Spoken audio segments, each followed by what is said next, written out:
So when we talk about artificial intelligence in HR, we've been encouraging our customers to start simple.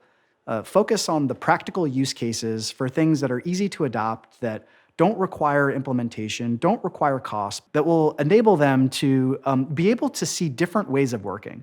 We've done this a few ways here at Rival, from job description creators to the ability to create personalized marketing content to candidates at scale. I think of, what it's like to write that email pitch to a candidate for the first time. You found that perfect profile, they're an amazing fit for the job.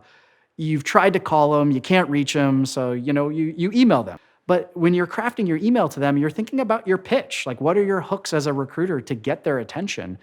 And when you take that one-off approach, you can really deliver an amazing message that can get someone excited about, talking to you for an opportunity. And that can take you like 15 to 20 minutes to do. Imagine doing that for 2,000 candidates. It's just not scalable. Practical adoption of Gen AI-based capabilities to include personalization at scale can really be impactful. That personalization improves not only the conversion rates, but it also improves your efficiency as you are able to reach people at a different level, at a different scale than you would by traditionally writing a pitch, one-off capacity to a candidate.